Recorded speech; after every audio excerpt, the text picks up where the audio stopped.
9절부터 12절까지 말씀입니다. 신약 성경 279쪽에 있습니다.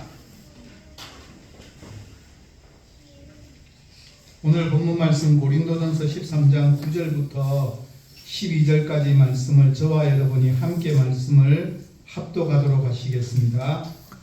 우리는 부분적으로 알고 부분적으로 예언하니 온전한 것이 올 때에는 부분적으로 하던 것이 패하리라. 내가 어렸을 때에는 말하는 것이 어린아이와 같고 깨닫는 것이 어린아이와 같고 생각하는 것이 어린아이와 같다가 장성한 사람이 되었으면 어린아이의 일을 버렸노라.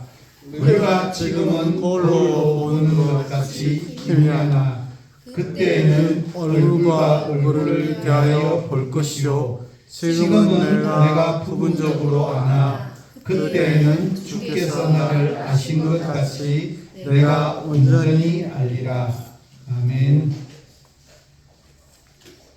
오늘 본문을 이해하는 핵심은 부분적인 것이 무엇인지, 온전한 것이 무엇인지를 어떻게 해석하느냐에 달려 있습니다. 우리 한글 개역 성경에서는 번역되어져 있지 않고 빠져 있지만 헬라어 원문에서 본문의 시작은 원인이나 이유를 나타내는 접속사 가르가 포함되어 있어서 9절의 시작이 무슨 말인가 하면 8절의 진술에 대한 이해를 설명하고 있는 본문입니다. 무슨 말인가 하면 8절에서 예언도 패하고 방언도 그치고 지식도 패한다 등 은사들이 패하여지는 이유는 그 모든 것이 무엇 때문인가요? 그것은 부분적이기 때문이라는 사실을 9절에서 밝히는 것으로 본문이 시작됩니다. 오늘 본문에서 부분적이라는 단어가 9절에 2번, 10절에 1번, 12절에 1번, 오늘 본문만 하더라도 총 4번이 반복적으로 나타나고 있습니다. 왜 이렇게 반복적으로 부분적이라는 단어를 사용하였을까? 부분적이라는 단어를 4번이나 반복해서 사용한 이유는 그만큼 우리가 이 땅을 살아가는 일반적인 삶 가운데 우리 눈앞에 펼쳐지는 모든 문제들이 뭐라는 거예요? 부분적인 것에 지나지 않는 것이 많이 있다라고 하는 뜻입니다. 또한 은사는 절대적이지 않고 온전하지 않고 부분적이라고 하는 사실을 이 사도 바울은 너무나 강하게 알리고 싶기 때문입니다. 한마디로 은사는 뭐라는 거예요? 부분적이라는 절대적인 원칙을 밝히고 있습니다. 그렇다면 이 부분적이라는 말이 무슨 뜻일까요? 원어로는 메루스입니다. 뜻은 부분, 조각이라는 의미를 가지고 있습니다. 아무리 완벽하다 할지라도 부분이나 조각이기 때문에 결코 완벽한 원형을 가질 수가 없는 상태입니다. 그렇다면 여기서 저는 한 가지 의문을 가져봅니다. 은사는 분명 온전하고 완전한 성령 하나님으로부터 받은 선물인데 왜 온전하지 못하고 부분적이라고 표현하고 있을까? 라고 하는 의문입니다. 여기에 대해서 소울순 목사의 그리스도인의 사랑 찾기에서는 이렇게 설명합니다. 완전하신 하나님은 완전한 은사를 우리에게 주실 수 있습니다. 하지만 우리가 완전한 은사를 받아 행사한다 하더라도 그 은사는 결코 부분적인 것이 되고 맙니다. 왜냐하면 인간 자체가 불완전한 존재이기 때문입니다. 그렇습니다. 그래서 이 땅에서 받은 예언이나 방언이나 지식 등의 은사들은 모두가 부분적입니다. 그러나 이 말은 우리가 받은 은사가 틀렸다거나 잘못되었다는 말이 아니라 단지 그것이 온전하지 못하다라고 하는 뜻입니다. 왜요? 이것은 온전하지 못한 우리 때문에 생긴 문제입니다. 우리가 하나님께로부터 받은 은사는 어디까지나 부분적인 것에 불과합니다. 결코 온전하지 못합니다. 그러므로 하나님이 우리에게 어떠한 은사를 주셨든지 이것은 결코 교만의 이유가 되어서는 안 됩니다. 나는 이런 은사를 받았기 때문에 너는 없지, 내가 좀 더 우월하고 믿음이 좋은 사람이야. 나는 이런 기도의 응답을 받았는데 너는 기도의 응답을 받지도 못했구나. 그래서 기도 응답 받은 나는 좀 더 믿음이 좋은 사람이야. 나의 믿음은 특별해. 이렇게 우쭐대는 것은 잘못된 믿음의 모습입니다. 우리가 하나님께 받은 선물은 감사의 동기가 되고 겸손의 동기가 되어야 합니다. 내가 받은 선물은 어디까지나 한 부분에 지나지 않는다는 사실을 명심하면서 겸손하게 그리스도의 몸된 교회를 섬기고 또 성도를 섬기는 자세를 취해야 당연합니다. 고린도전서 말씀에 비추어서 본문을 우리의 삶에 적용해서 해석해 보면 이렇습니다. 교회의 성장도 사랑이 없으면 아무 소용이 없습니다. 우리가 돈을 잘 벌고 출세하고 사업에 성공하고 유명해지는 것도 이것은 부분적인 문제이기 때문에 여기에 사랑이 담겨져 있지 않다면 결코 온전하지 않고 소용이 없다는 뜻입니다. 우리가 알고 있는 모든 것은 다 부분적이고 온전하지 않습니다. 왜냐하면 이런 것이 우리의 죽음 이후에 우리의 삶을 책임져 주지 못하기 때문입니다. 우리가 이 땅을 살아가면서 지금 당장 힘들고 어려운 것만 해결하면 이제는 나아지겠지, 모든 것이 순탄하겠지 라고 생각하지만 사실 그 어려운 문제가 해결되더라도 또 다른 문제가 생긴다는 사실을 우리는 이미 경험해서 잘 알고 있습니다. 우리의 삶에 있어서 이 부분적인 것이 무엇이냐를 잘 이해하는 게 신앙생활의 핵심이라고 생각해 봅니다. 전체적으로 보면 이 부분적인 것의 특징은 쉽고 폼나고 무엇인가가 있는 것처럼 보인다는 문제입니다. 이 말을 좀 더 쉽게 설명합니다. 지금 현재 우리 사회에서 가장 큰 문제를 일으키고 있는 문제 중에 한 개가 무엇인가 하면 캄보디아의 문제입니다. 아주 심각합니다. 정당하게 바르게 돈 버는 것은 결코 쉬운 문제가 아니라 어려운 문제임을 우리는 잘 알고 있습니다. 그런데 쉽게 큰 돈을 번다라고 유혹하는 소리는 사실 뭐예요? 이것은 부분적인 것이기 때문에 쉽게 속아 넘어가게 된다는 사실입니다. 뿐만 아니라 은행보다도 더 높은 이자를 준다고, 어떻게 하면 이자를 높게 받을 수 있다고 유혹하는 돈의 문제는 위험합니다. 이것은 굉장히 부분적인 문제에 우리의 마음이 쉽게 빼앗겨버리기가 쉽습니다. 그렇게 보면 교회 건물의 크기도 부분적인 문제입니다. 교회 성도들의 숫자도 부분적인 문제입니다.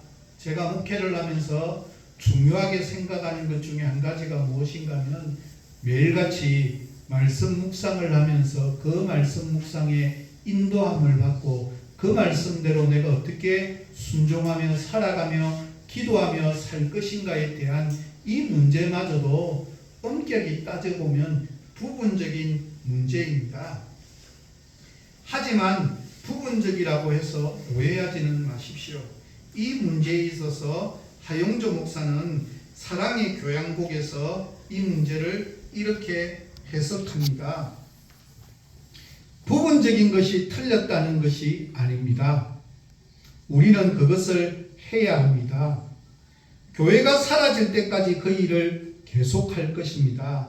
이 부분적인 것이 완전해지려면 어떻게 해야 할까요? 사랑이라고 하는 악교가 들어가야 합니다.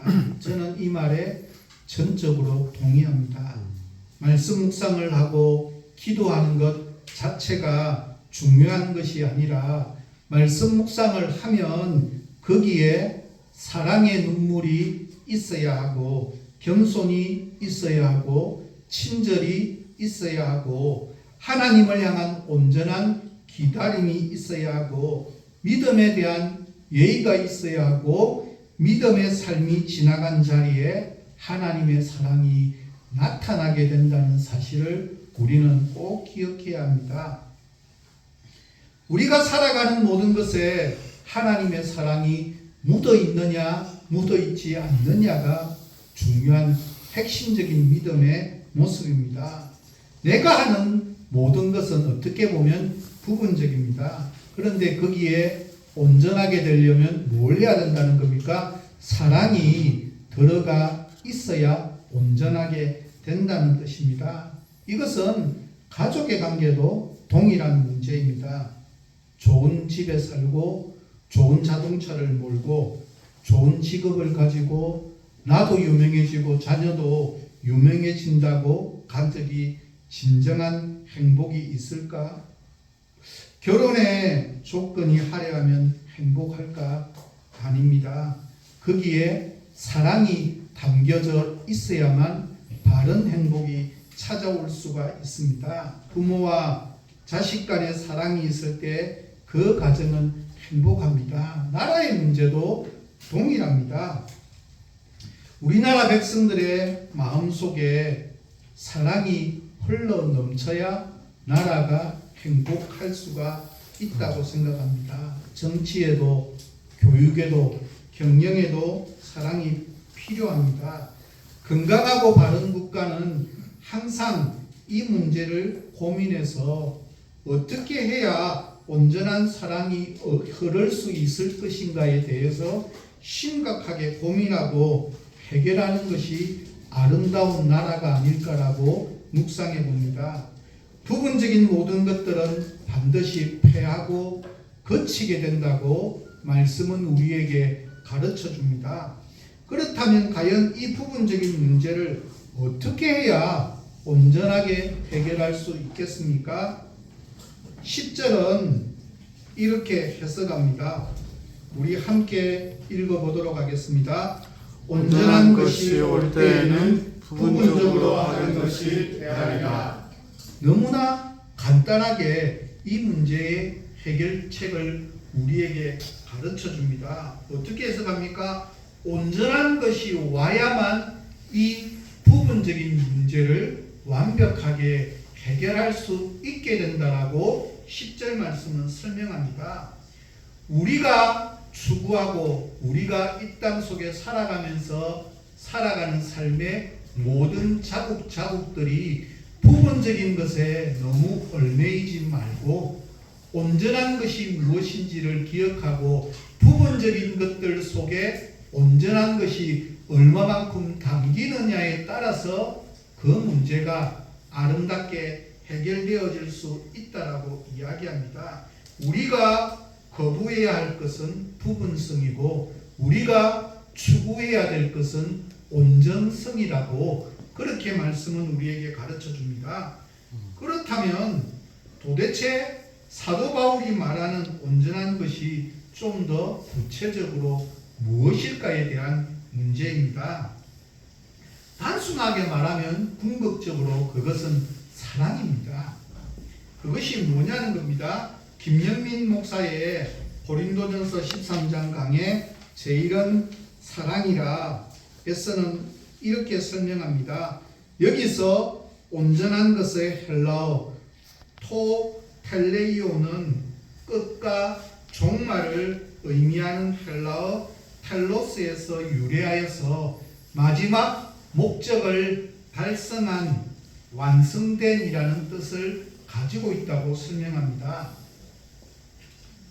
10절에서 온전한 것은 정관사 토와 함께 사용되어서 예수님께서 재림하실 때 완성될 하나님 나라인 새하늘과 새 땅을 가리킵니다. 주님께서 재림하셔서 천국이 완성되는 그날 우리는 주님께서 나를 아신 것 같이 나도 주님을 온전히 알게 됩니다. 온전히 주님의 모습을 닮은 성숙한 모습으로 변화하게 되는 것이 궁극적 온전한 것의 의미입니다. 그런데 저는 말씀을 준비하면서 여기에 대해서 한 가지 의문점을 가지기 시작했습니다. 그렇다면 어떤 의문점인가 하면 그렇다면 우리는 종말의 때가 이르기 전까지 온전한 것인 사랑을 이룰 수 없다는 뜻인가? 꼭 종말이 되어야만 온전한 사랑을 이룰 수 있다는 말인가? 그것이 온전한 것의 전부일까에 대한 의문을 가졌고 고민했습니다. AI에게 물어봤더니 원하는 대답이 제가 원하는 답하고 달랐습니다. 그래서 책을 찾아보니까 한 곳에서 이렇게 이 부분을 이렇게 설명합니다. 조병수 목사는 겨울 그리고 봄에서 이 부분을 이렇게 설명합니다. 본문 10절에서 온전하다라고 하는 말은 꼭 종말의 뜻만 있는 것이 아니라 이 온전하다고 하는 단어 속에 두 가지 의미가 감추어져 있다고 이야기합니다. 첫째로는 온전하다라고 하는 단어는 완전 아무런 결손이 없다는 의미입니다. 사랑에는 아무런 결손이 없습니다. 부족함이 없고 사랑은 완전하다라고 하는 뜻입니다. 둘째로 온전하다는 아무런 마지막이 없다는 의미입니다. 사랑에는 끝이 없습니다. 이러한 의미에서 사랑은 온전하다라고 그렇게 해석하고 있었습니다. 이것을 합해서 설명하면 사랑은 모든 부분적인 것들을 포함해서 총체적인 성격을 띈다는 것을 알 수 있습니다. 사랑은 모든 공간과 시간에 존재합니다. 어느 시간이나 어느 곳에서나 다 존재합니다. 좀 더 쉽게 설명하면 종말이 되어서 사랑이 온전하게 드러나는 것이 아니라 사랑의 온전성은 지금도 있지만 그것이 효력을 발휘하기 위해서는 그것이 누군가에 의해서 온전히 드러나게 될 때 그 사랑이 온전한 모습으로 우리에게 어느 곳에서나 어느 시간이나 자유롭게 나타나게 된다는 뜻입니다. 존재하지 않는 때나 존재하지 못하는 곳이 없는 것이 사랑입니다. 사랑이 존재하지 못할 영역이 있을 수 없으며 사랑이 존재하지 못할 시간이 있을 수 없습니다. 사랑은 일시에 내재하고 있는 영혼이며 부분에 포함되어 있는 전체이기 때문입니다. 그러므로 우리들은 눈에 보이는 수없이 많은 것들이 우리의 심령을 힘들게 하는 부분적인 것들에 얽매이지 말고 너무 집착하지 말고 우리의 심령을 풍성하게 하는 온전한 사랑이 무엇인지에 대해서 끊임없이 묵상하고 그것을 느끼고 깨닫고 거기에 순종하며 살아야 된다라고 하는 뜻입니다. 우리의 눈으로 보기에 대단한 것처럼 느껴지는 쉬운 은사라고 하는 이것마저도 부분적이라고 하는 사실, 그것을 기억하는 것이 얼마나 소중하고 중요한지 모릅니다. 우리의 신앙이 성숙해질수록 예언이나 방언이나 지식 등의 은사를 사모하고 추구하기보다는 아가페 사랑을 더 많이, 더 간절하게 사모하며 추구하게 됩니다. 그러므로 우리의 신앙이 온전하게 될 수 있도록 예언이나 방언이나 지식 등의 은사를 사모하며 추구하기보다는 모든 순간순간마다 하나님의 아가페가 무엇일까, 하나님의 아가페는 어떻게 될까에 대해서 고민하지 않고 선택하지 않는 것은 사실은 부분적이라는 뜻입니다. 사도 바울은 본문에서 온전한 신앙인 하나님의 아가페의 모습을 설명하면서 이것을 잘 알아가기 위해서 두 가지 예를 들어 설명합니다. 이것은 사랑의 온전성을 설명하기 위해서 세상에 있는 부분적인 것들을 비유로 들어서 설명하는 내용입니다. 그것이 본문 11절입니다. 우리 같이 한번 읽도록 하겠습니다. 내가 어렸을 때에는 말하는 것이 어린아이와 같고 깨닫는 것이 어린아이와 같고 생각하는 것이 어린아이와 같다가 장성한 사람이 되어서는 어린아이의 일을 버렸노라. 첫 번째 비유는 어린아이가 장성한 사람이 되어 어린아이의 세계를 버리는 것이라고 그렇게 비유를 들고 있습니다. 여기서 버렸노라고 하는 단어는 8절에서 나오는 예언도 패하고 지식도 패하리라, 그리고 10절에 나오는 온전한 것이 올 때에는 부분적으로 하던 것이 패하리라에 나오는 패하리라와 같은 헬라어 단어인데 번역을 패하리라고 하지 않고 버렸노라고 번역을 해 두었습니다. 다른 말로 표현하면 일정한 기간이 지난 다음 사라진다, 작용이 중단되어 더 이상 효력을 내지 못한다라고 하는 뜻입니다. 그리고 이 단어의 시제가 완료형이기에 내가 결정적으로 완전히 버렸다, 더 이상 나의 것이 아니라고 하는 뜻입니다. 여기서 사도 바울은 어린아이의 일을 세 분야로 나누어서 설명합니다. 말하는 것, 깨닫는 것, 생각하는 것입니다. 우리가 어린아이에게서 볼 수 있는 특징이 무엇입니까? 자기 중심적입니다. 자기 배고프면 만사가 귀찮고 자기 눈에 보이는 것이 싫으면 만사가 싫습니다. 무엇이든지 자기 위주입니다.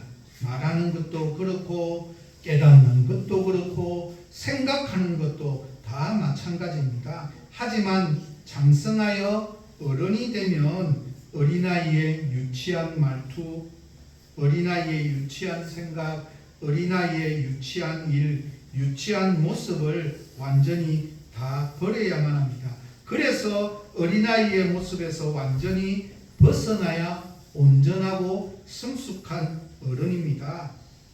무슨 말인가 하면 단순하게 나이가 되어서 어른이 되는 것이 아니라 말하는 것과 깨닫는 것과 생각하는 것이 어린아이의 상태에 머물러 있어서는 안 됩니다.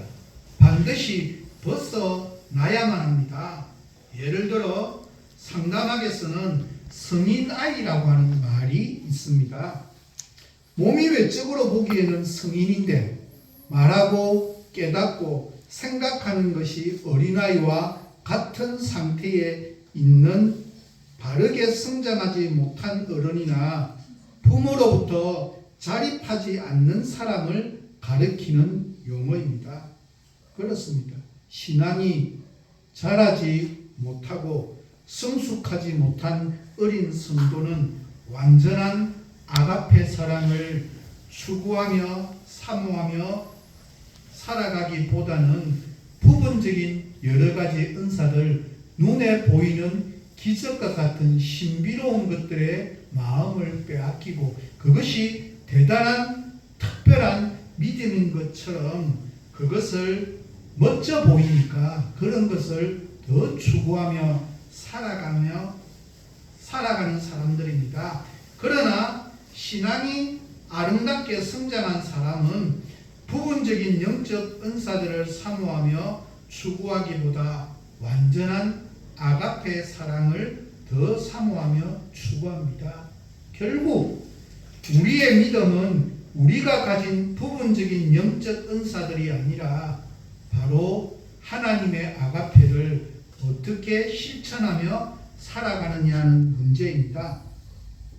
아무리 내가 많은 영적 은사를 가지고 있다 할지라도 또 놀라운 성령의 은사들을 부지런히 사용한다 할지라도 나의 신앙생활과 삶 속에 사랑이 없다면 나의 신앙 수준은 뭐라는 거예요? 아직도 어린아이와 똑같다라는 이야기입니다.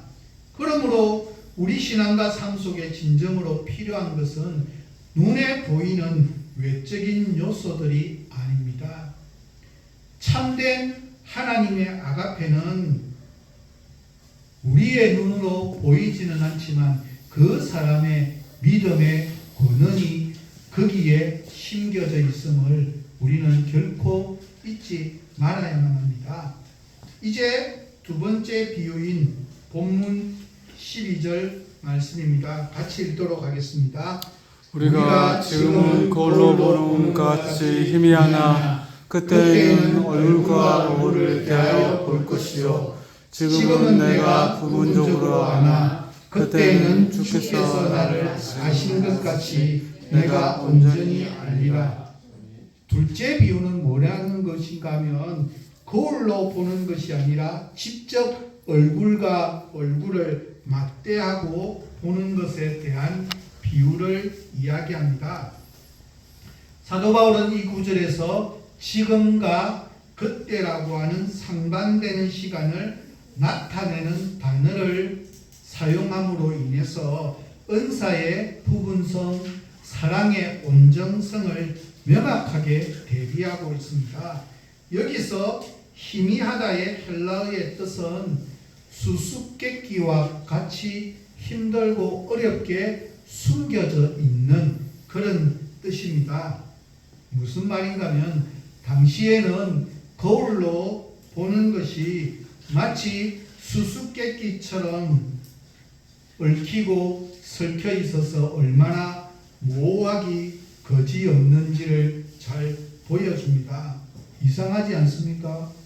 거울이 그렇다니 이 거울은 지금 현대 우리가 사용하는 거울과는 전혀 다른 것이 그때의 거울이기 때문입니다. 사도 바울이 고린도전서를 기록할 당시 고린도는 거울 제작으로 유명한 도시였습니다. 좋은 거울을 많이 생산했습니다.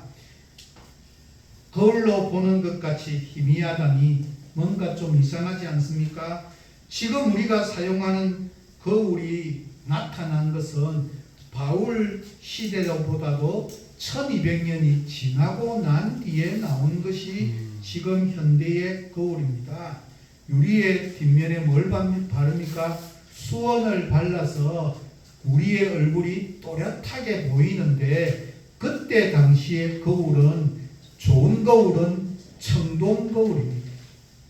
그 청동 거울을 갈고 갈아서 보이는 것이 내 김이나 주근깨가 보이지 않는 희미하게 보이는 청동 거울. 또 다른 거울은 돌을 갈고 갈아서 반짝반짝이게 해서 보이는 게 정말 희미하게만 느껴지고 형체만 볼 수 있는 거울을 제작하는 곳이기 때문입니다. 그러니 그 거울들은 얼마나 보더라도 얼마나 희미했겠습니까? 말이 거울이지 먼지가 잔뜩 낀 유리창 같았습니다. 그저 얼굴 윤곽 정도나 볼 수 있었습니다.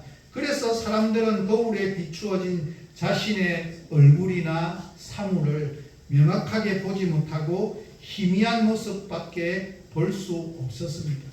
이것이 뭐라는 거예요? 은사의 부분성이라고 하는 것입니다. 우리가 살아가면서 추구하는 모든 것들이 이런 부분적인 것들에 얽매여 있다라고 하는 사실입니다. 그러니 희미하게 보이는 것을 통해서는 하나님의 온전한 모습을 볼 수 없는데, 하나님의 온전한 모습은 사랑을 통해서 대하게 될 때 그것이 온전해져서 마치 거울은 희미하지만 내가 실제로 정면으로 사람과 사람을 대하듯이, 얼굴과 얼굴이 대하듯이 아주 완벽하게 모든 것이 보이는 모습, 이것을 온전성으로 설명하고 있는 내용입니다. 예언과 방언과 지식의 은사를 가지고 있었기에 자기가 하나님의 성품과 기준과 길을 온전히 아는 것처럼 착각했던 사람들이 모여있는 교회가 고린도 교회였습니다. 신앙의 모든 것을 마치 자신은 다 알고 있고 이해하고 있고 하나님의 뜻이 무엇인지를 다 아는 것처럼 스스로 자만하고 있었습니다. 신령한 세계에 온전히 거하며 사는 것처럼 착각하며 스스로 교만하여 살아가고 있었습니다. 본문 12절의 하반절을 한 번 더 살펴보겠습니다. 한 번 더 같이 읽겠습니다. 지금은 내가 부분적으로 아나 그때에는 주께서 나를 아신 것 같이 내가 온전히 아니라. 물론 그때는 여기서는 마지막 종말로 해석하는 것처럼 보이기도 하지만 이 그때에는 사랑을 하나님의 아가페에 대한 온전한 순종이 이루어지는 바로 그때 그 순간이 될 때라고 해석하는 것이 오히려 우리에게 주는 바른 교훈의 모습입니다. 여기서 앞에 나오는 내가 부분적으로 아나에서 안다의 헬라어는 기노스코입니다. 우리가 일반적으로 안다라고 할 때 사용하는 단어입니다. 그런데 뒤에 나오는 내가 온전히 알리라라고 하는 때의 안다의 헬라어는 에페 기노스코입니다. 전체적이고 완전하게 어느 것 하나 빠짐이 없이 완벽하게 다 안다라고 하는 의미입니다. 그리고 부분은 앞에서도 설명했지만 조각이라고 하는 의미가 있다고 했습니다. 그럼 합하면 무슨 뜻일까요? 우리가 희미하게 보고 얻은 지식은 단지 조각과 부분에 불과한 지식이고 그냥 대강 알고 있는 지식입니다. 그러나 얼굴과 얼굴을 맞대고 보면서 알게 된 지식은 전체를 보고 안 지식이고 또 실제로 그 자체를 직접 보고 알게 된 지식이기에 완벽한 지식이 됩니다. 내가 하나님을 만났고 경험했고 알고 있다는 바로 그때 그 순간은 무엇을 알아야 되느냐 하면 하나님의 사랑이 무엇인지를 알고 있는 그 믿음의 모습이 되어야 얼굴과 얼굴을 맞대는 것처럼에 대한 믿음의 모습이라는 뜻입니다. 우리가 하나님을 온전하게 하는 참된 지식에 도달하는 것은 주님께서 재림하셔서 하나님에 대한 온전한 지식을 우리에게 계시할 때입니다.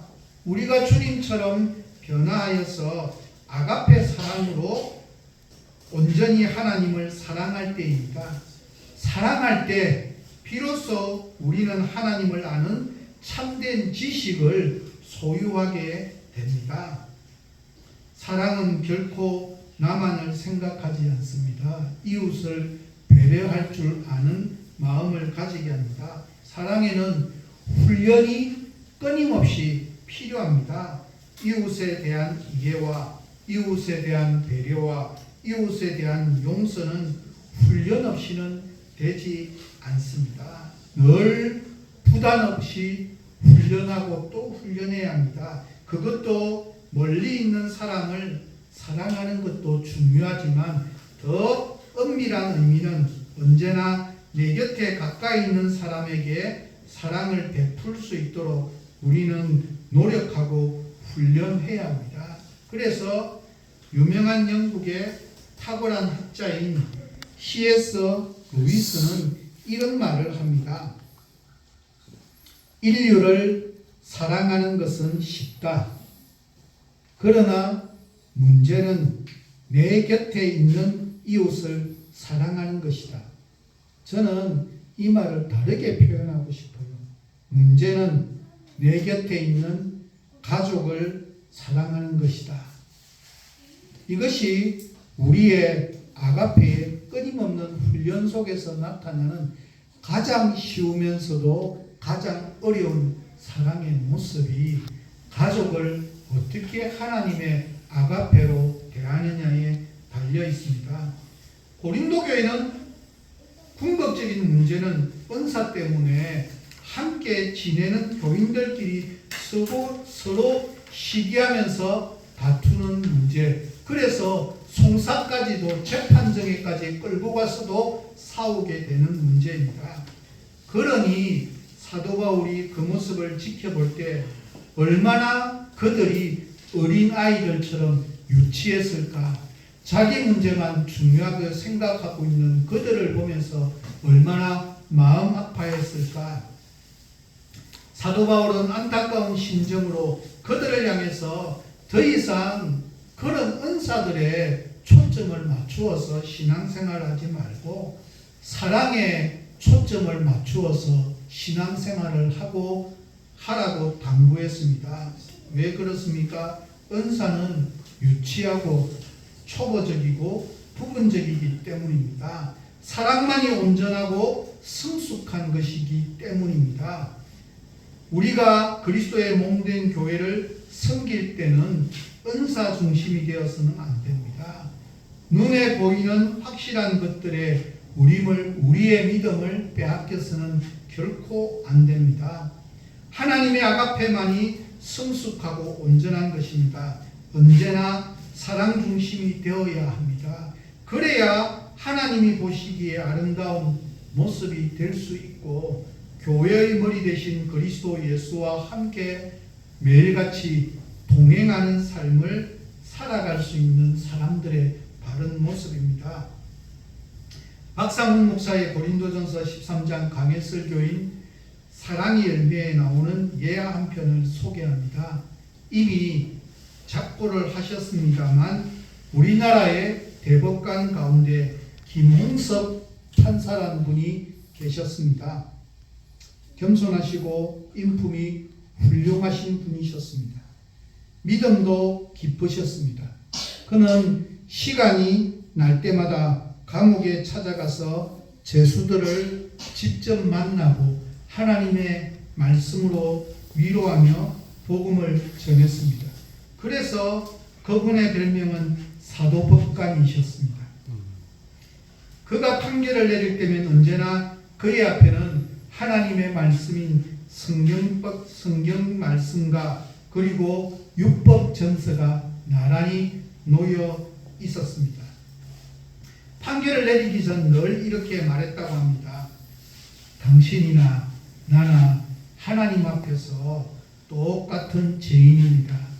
그러나 내가 대한민국의 법관이기 때문에 대한민국의 법에 의해서 당신에게 판결을 내릴 수밖에 없음을 이해해 주시기 바랍니다. 그가 가정법원에서 일할 때였습니다. 어떤 부부가 그에게 판결을 받기 위해 그 앞에 섰습니다. 그들은 성격이 맞지 않아서 별거하다가 이제 이혼하기로 결정하고 판결을 받기 위해 그 앞에 서게 된 것이었습니다. 그런데 한 가지 문제가 생겼습니다. 그들에게는 아이가 한 명 있었는데 서로 그 아이를 책임지려고 하지 않았습니다. 그래서 김홍섭 판사는 두 사람에게 이렇게 명을 내렸습니다. 두 사람은 성경책을 구입해서 성경에 있는 중에 사랑장인 고린도전서 13장을 앞으로 100번 읽으십시오. 그리고 한 달 뒤에 다시 만납시다. 이 부분은 김홍석 판사의 명에 따라서 그때부터 하루에도 몇 번씩 사랑장을 읽기 시작했습니다. 그러는 가운데 그들은 자신들의 문제가 어디에 있는지를 비로소 깨닫게 되었습니다.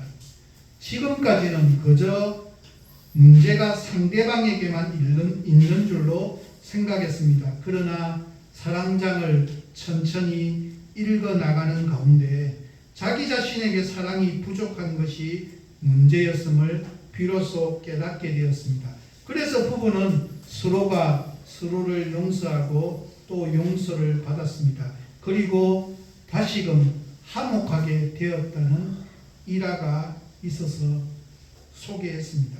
사랑하는 우리 청안교회 가족 여러분, 은사나 우리의 눈으로 보기에 우리를 쉽게 유혹하는 모든 것은 부분적입니다. 우리 눈에 보이는 외적인 모든 것이 뭐라는 거예요? 사실 부분적입니다. 하지만 눈에 보이지 않는 하나님의 사랑은 온전하다라고 그렇게 말씀하고 있습니다. 그저 우리의 심령을 간지럽게 하는 은사나 우리 눈에 보이는 외적인 모든 것들에 대해 너무 그렇게 많이 연연해하지 말아야 합니다. 우리의 심령을 언제나 풍성하게 하는 온전한 사랑에 힘쓸 수 있는 우리들이 되어지기를 저는 소망해 봅니다. 은사는 부분입니다. 그러나 사랑은 온전한 능력의 전부입니다. 전부를 소유하고 있는 사람, 전부를 가진 사람은 부분적이고 조각적인 것들로 인해서 마음을 결코 빼앗기지 않습니다. 하나님께서 새로운 한 주간을 우리에게 허락하십니다. 힘써 사랑을 내 마음판에 새기고 나가는 한 주간이 되어지기를 소망해 봅니다. 어떤 환경이나 어떤 순간을 맞이하게 된다 할지라도 우리의 삶 속에서 저절로 사랑의 꽃은 아름답게 피어나게 되고 사랑의 열매도 아름답게 열리리라고 저는 확신해 봅니다. 그것은 나의 노력이 아닌 하나님의 아가페가 내 속에 심겨져 있음을 깨닫고 믿고 받아들이고 그것에 순종하는 것을 통해서 나타나는 아름다운 변화이라고 생각해 봅니다. 그렇게 살아가는 가운데 나도 모르게 우리 주 예수 그리스도의 사랑의 형상을 닮아 내 마음속에 내가 어떤 일을 하더라도 사랑의 아름다움을 드러내는 귀한 하나님의 아가페의 그릇, 아가페의 도구가 되는 귀하고 복된 한 주간이 다 되시기를 예수 그리스도의 이름으로 간절히 부탁드립니다. 함께 기도하도록 하겠습니다. 사랑의 하나님, 하나님을 사랑의 본질로 고백하고 그분을 나의 주인으로 모시며 섬기며 살아가지만 내 삶 속에 이런 하나님의 아가페가 온전히 드러나지 못하고 있음을 다시 한번 깨닫게 됩니다. 이 시간 동안 사랑장을 살펴보고 있습니다.